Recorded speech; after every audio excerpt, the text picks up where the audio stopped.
আমরা রাতে যাবো বলেছিলাম, এই যে ট্রলি আর একটা ট্রলি নিয়ে আমার মা আসছে।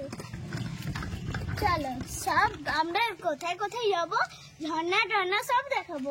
জুলির কথা শুনে আপনারা নিশ্চয়ই বুঝতে পেরে গেছেন আজকের ব্লগের বিষয়বস্তু। আজকের ব্লগের বিষয়বস্তু হলো রাঁচি ট্যুর।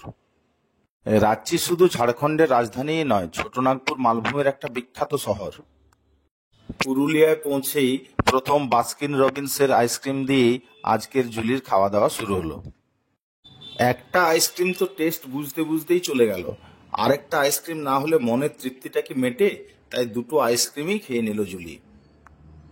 আর শুধু যে নিজের আইসক্রিমটাই খাবে তা নয়, মায়েরটাও খেতে হবে। আইসক্রিম খেতে খেতে আবার আমরা রওনা দিলাম রাঁচির উদ্দেশ্যে।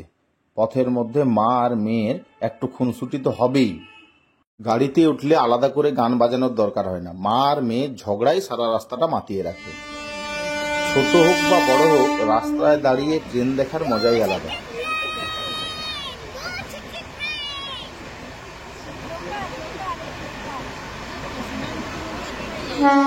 পুরুলিয়া ডিস্ট্রিক্টের বর্ডারে আমরা পৌঁছে গেছি।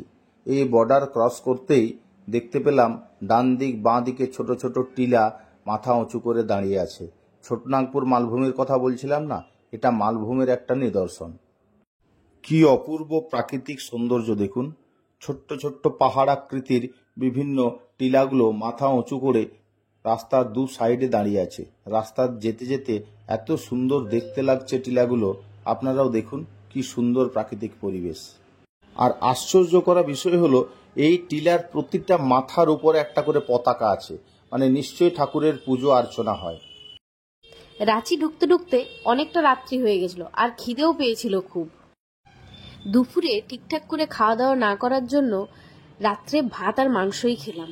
জুলি চিকেন খেতে খুব ভালোবাসে, তাই চিকেন থাকলে খাবার আর ঝামেলা থাকে না, ও সুন্দর খেয়ে নেয়। এখানে চিকেনটা খুব সুন্দর রান্নাও করেছিল, একটু ঝাল ছিল কিন্তু পুরোটাই শেষ করেছিল। রাত্রি খাওয়া দাওয়ার পর আমরা রুমে ঢুকে গেলাম। রুমটা দেখুন খুব সুন্দর ছিল। রিসোর্টের পরিবেশটা ছিল খুব সুন্দর। এটা ছিল রাঁচি থেকে একটু দূরে।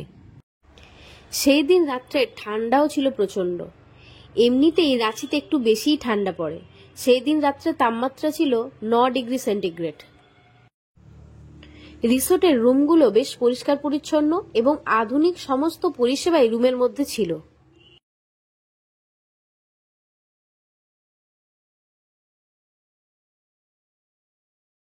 Good morning everybody. না, আমি এখনের কথা বলছি না, আমি রাঁচিতে ওই দিনের গুড মর্নিং উইশটা সেরে নিলাম। রাত্রে যতটাই ঠান্ডা ছিল, সকালের রোদটা ততটাই মিষ্টি লাগছিল।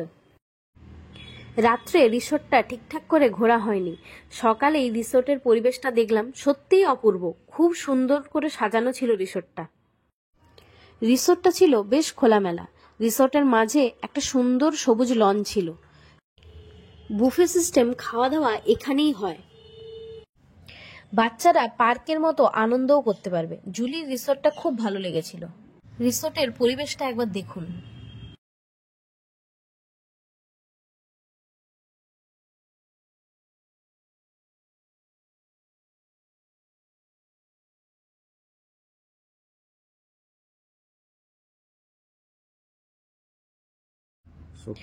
জুলি সকাল থেকে ছোটাছুটি, দোল খাওয়া, মর্নিং ওয়াক রিসোর্টেই করে নিয়েছিল।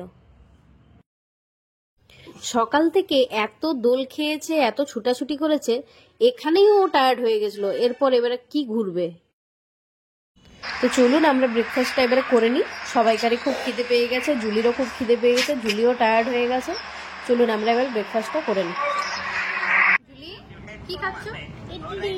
কেমন লাগছে? ভালো? হ্যাঁ বলুন।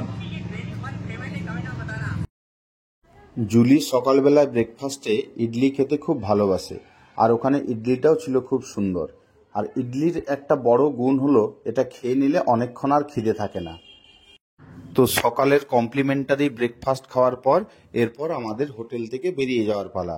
তো হোটেলে থাকার সময় কথায় কথায় জানতে পারলাম, এখানে দর্শনীয় স্থানের মধ্যে একটা হলো, আমরা যে রিসোর্টে ছিলাম তার ঠিক পাশেই ছিল মহেন্দ্র সিং ধোনির বিখ্যাত ফার্ম হাউস। তো মহেন্দ্র সিং ধোনির ফার্ম হাউস বলে কথা, একবার ওখানে গেছি আর ফার্ম হাউস ভিজিট করব না, তা কি হয়? মহেন্দ্র সিং ধোনির বাড়ি হাই সিকিউরিটি জোনের মধ্যে পড়ে, তাই ওখানে ঢোকা কারুরই পারমিশন ছিল না। আমরা চেষ্টা করেছিলাম, কিন্তু স্যার সেদিন ছিলেন না বলে আর সেই পারমিশন পাওয়া হয়নি। দুধের স্বাদ ঘোলে মিটিয়ে নেওয়ার মতো ব্যাপার আর কি। ভেতরে প্রবেশ করতে পারলাম না তো কি হয়েছে, বাড়ির বাইরেই কিছুটা সময় কাটিয়ে নিলাম। বিস্তীর্ণ 6 একর জায়গার উপর বিশাল একটা ম্যানশন দেখুন। তো চ্যানেলটিতে যারা নতুন, লাইক, সাবস্ক্রাইব এবং বেল আইকনটি প্রেস করতে ভুলবেন না আমাদের রাঁচি ট্যুরের দ্বিতীয় পার্টটি দেখার জন্য।